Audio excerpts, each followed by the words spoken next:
C'est un spectacle étonnant.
Nous continuons notre promenade sur le lac.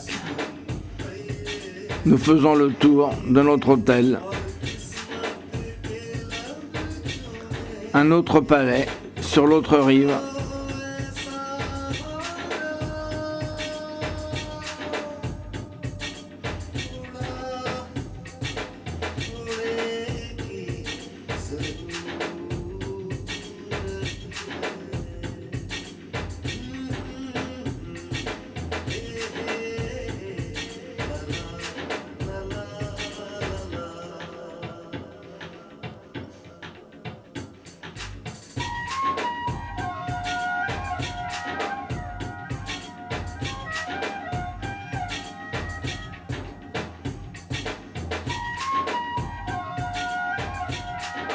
Nous accostons pour visiter un autre palais qui se trouve sur la rive opposée du lac.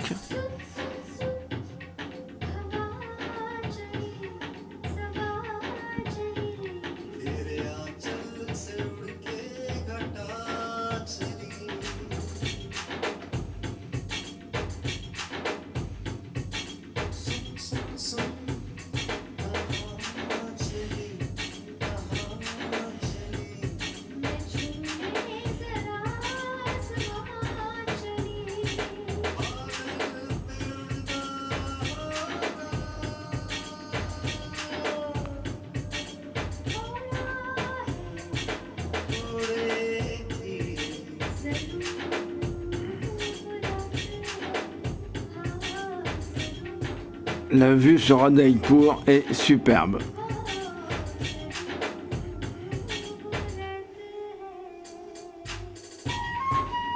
Image d'un autre temps.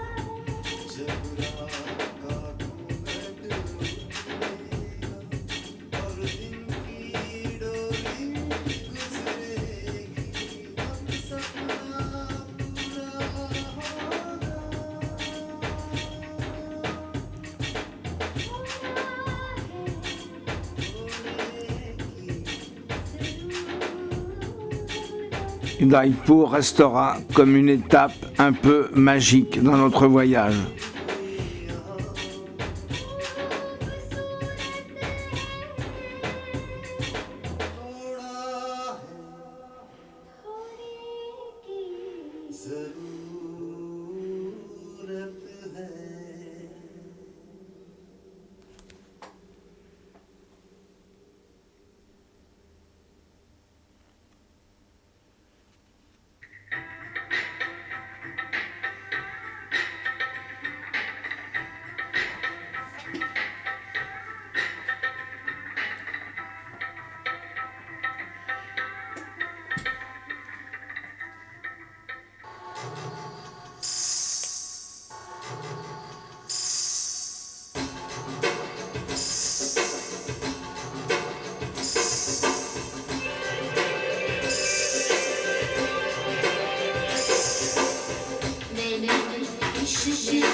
Le lendemain matin, nous allons quitter Udaipur et le Rajasthan pour prendre la route du Gujarat.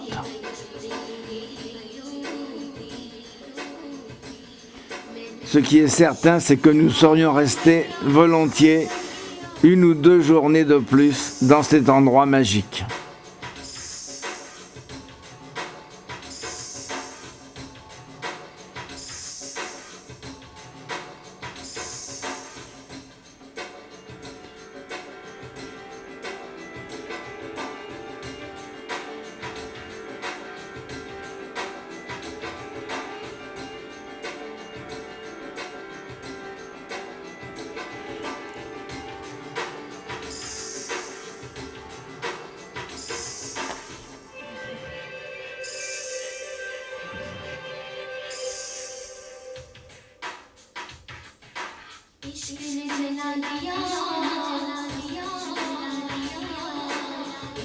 La lumière du matin est superbe.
Et nous traversons Udaipur pour prendre la route du mont Abu.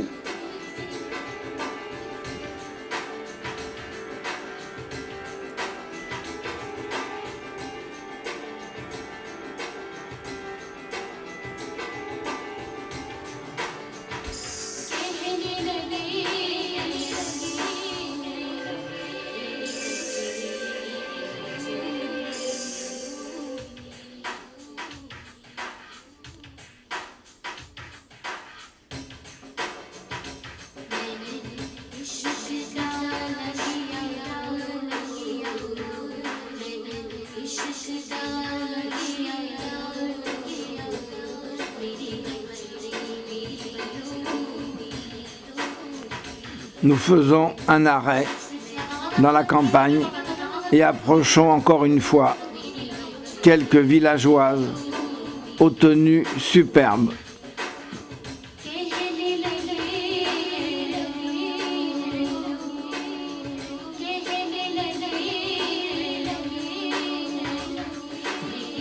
Nous allons maintenant traverser un village à pied et côtoyer d'un peu plus près la population locale.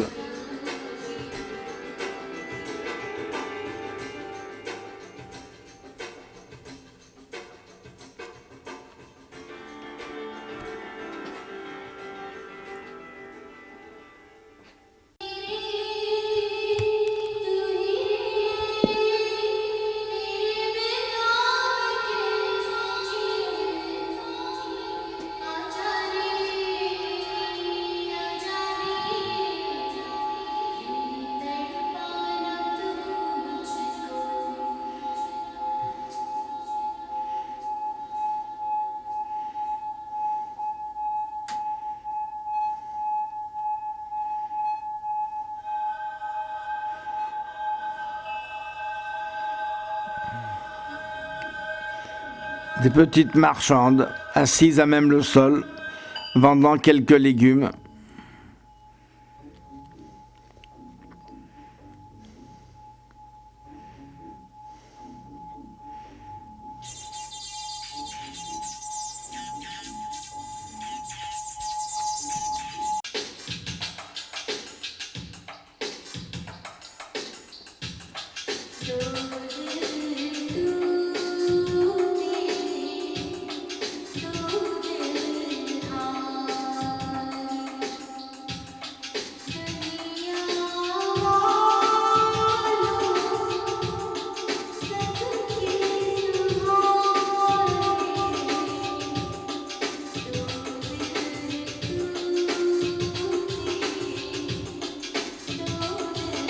la façade caractéristique d'un camion du Rajasthan.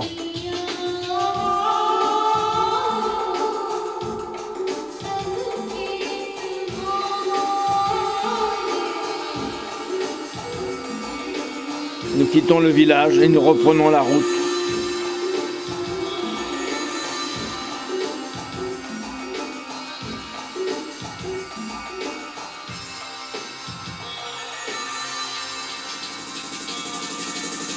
Et nous assistons à la fois à la sortie d'une école et au passage d'un troupeau d'ânes.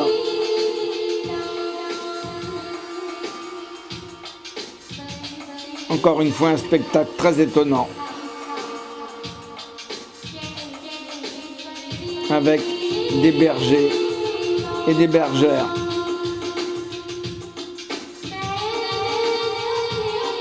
Dans leur tenue traditionnelle.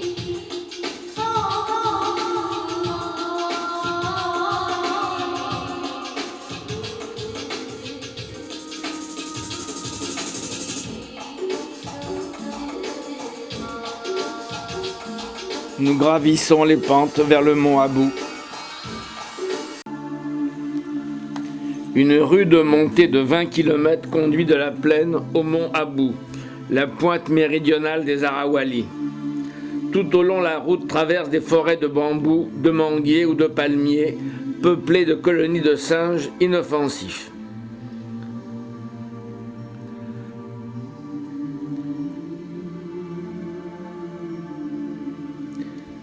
Assis au bord de la route, des singes inoffensifs observent avec intérêt la circulation des nombreux véhicules qui grimpent à l'assaut du mont ou en redescendent. À bord se trouvent principalement des Gujaratis venus en villégiature dans cette station d'altitude du Rajasthan.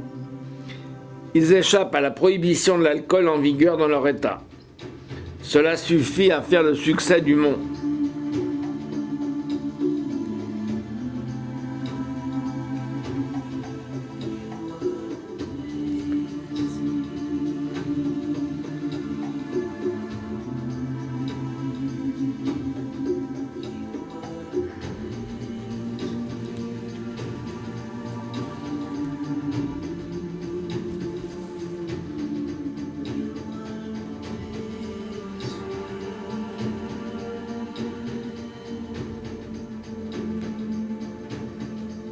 C'est vers le 8e siècle qu'on entend parler pour la première fois des Rajputs, les fils de rois, qui allaient donner leur nom au pays.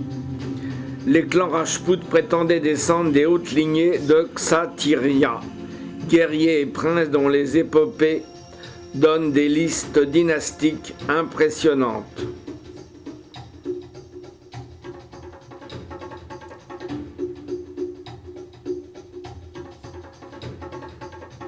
Un poète du XIIe siècle a forgé le mythe d'origine de 4 de ces grands clans, dont le mont Abou fut le théâtre.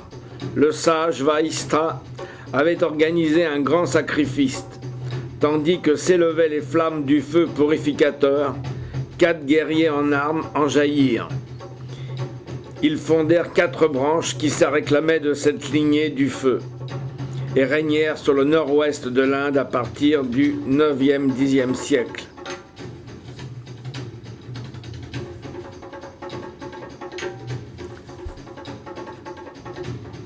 Nous sommes au bord du lac Naki et nous nous promenons parmi les quelques échoppes.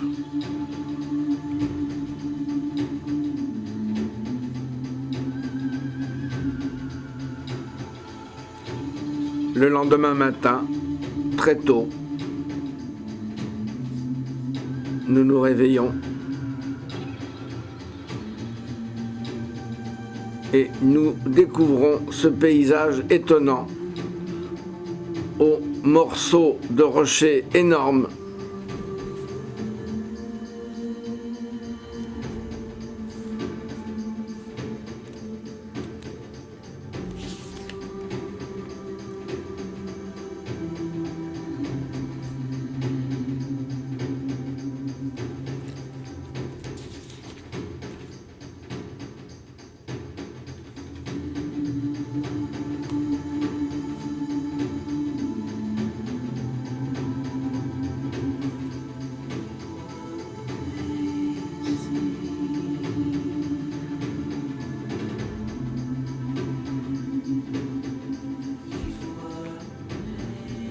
un arrêt où notre guide vient distribuer quelques friandises aux singes.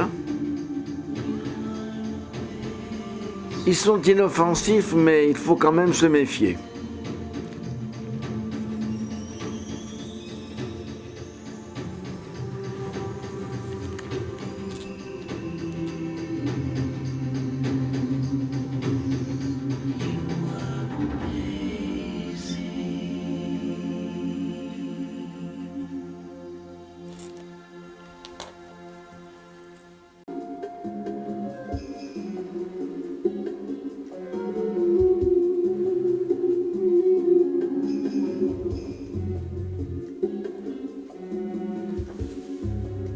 Nous traversons le centre-ville où se trouvent encore de nombreuses échoppes d'artisans.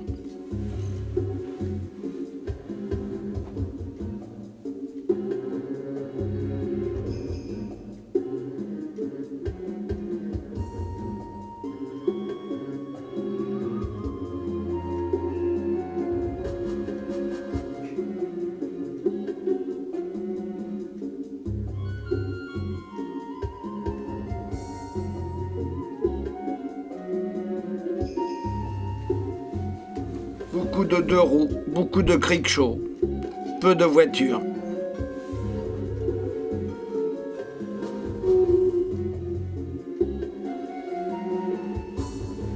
Nous nous approchons du centre-ville où nous allons découvrir des Avélis.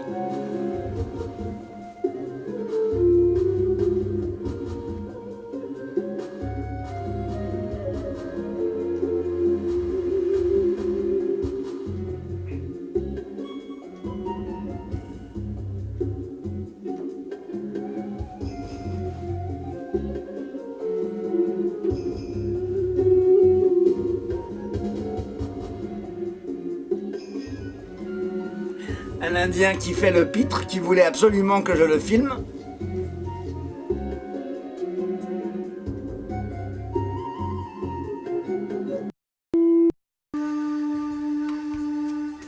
Nous voici au centre du bourg. Ce gros bourg prospère grandit autour d'un temple dédié à Shiva. Au centre du bourg, le long de la rue du Bazar, s'ouvrent des ruelles qui semblent autant d'échappées sur des quartiers londoniens. Les façades des maisons s'y succèdent, rigoureusement identiques, avec leurs pâtissées victoriennes aux couleurs de bonbons anglais. Ce sont les Havélis de la communauté des marchands musulmans Bohra, construites pour la plupart dans les années 1910-1920. La tradition communautaire des Bohra, mêlée d'un profond sentiment égalitaire, justifie la similitude de leur demeure dans les moindres détails. Nous traversons la grande rue commerçante, nous nous mêlons à la foule.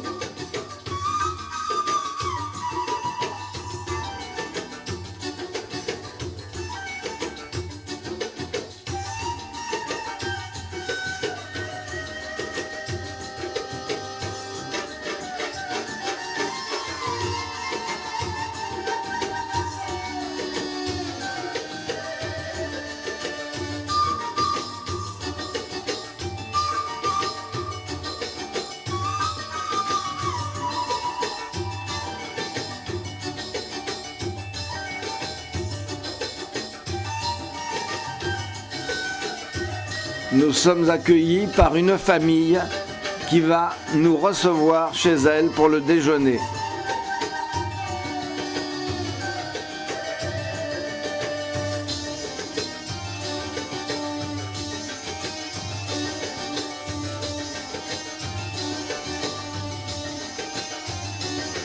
Nous voyons de nombreuses scènes très sympathiques, parfois étonnantes, toujours très colorées, et des sourires.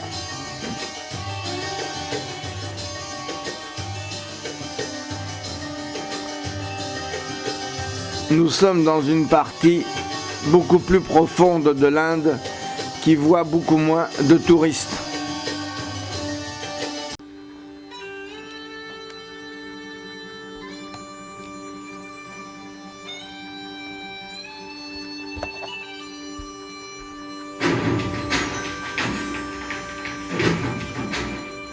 Nous rencontrons un attelage inhabituel pour nous, mais tellement courant ici.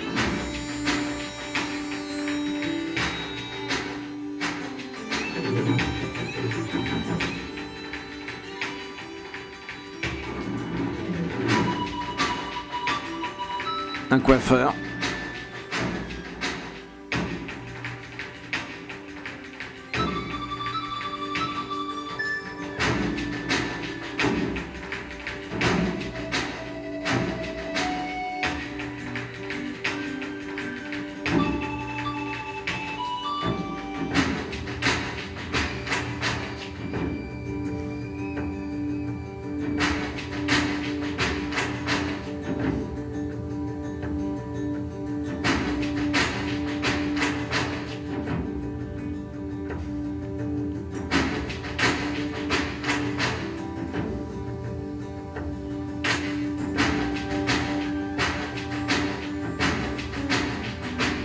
Et nous arrivons maintenant chez nos hôtes.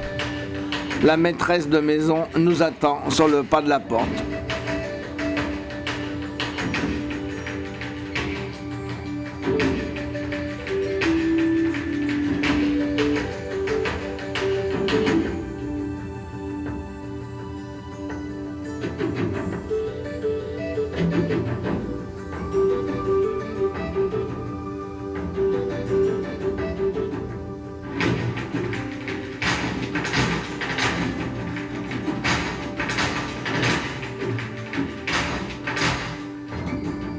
Nous allons quitter maintenant Sidhpur et nous diriger vers Patan.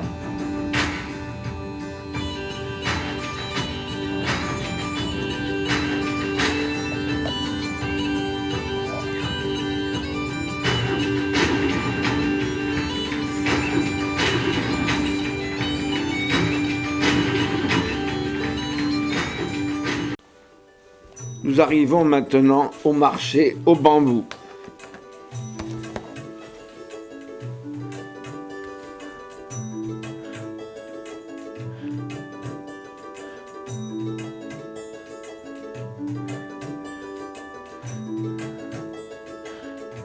Nous avons eu beaucoup de succès.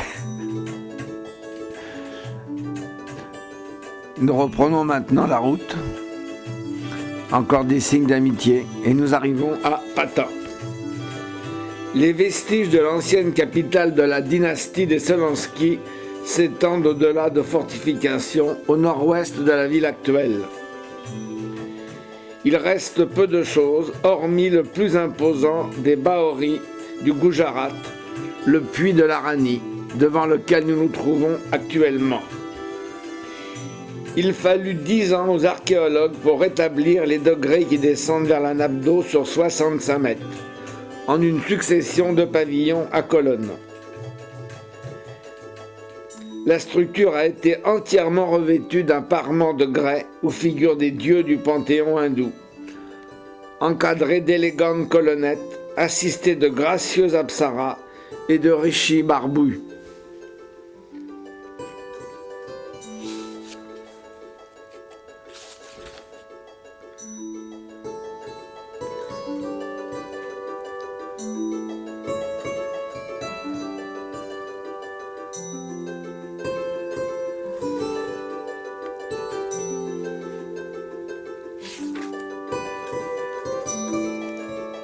Ce temple fut commandé par la reine Udamati.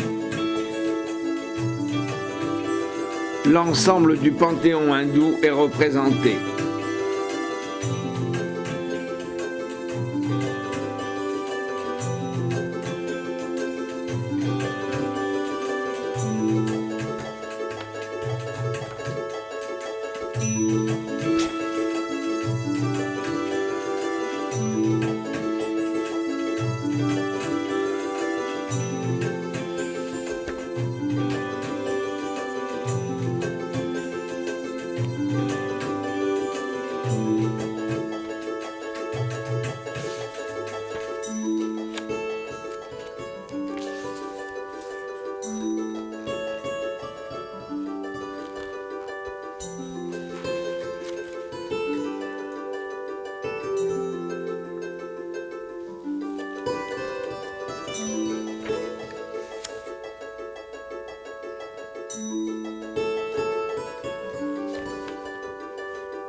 Nous voici maintenant devant le temple du soleil, datant du XIe siècle.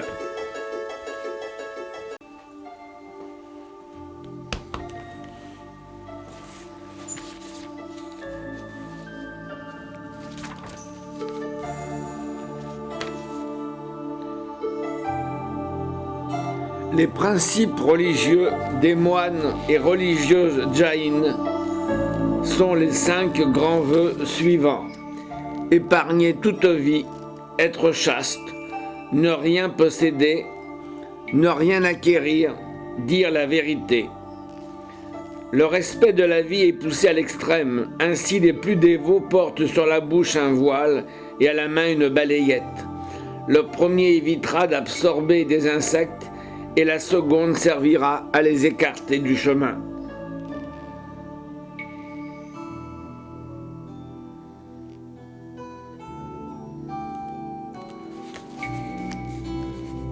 Spectacle étonnant d'un troupeau de dromadaires.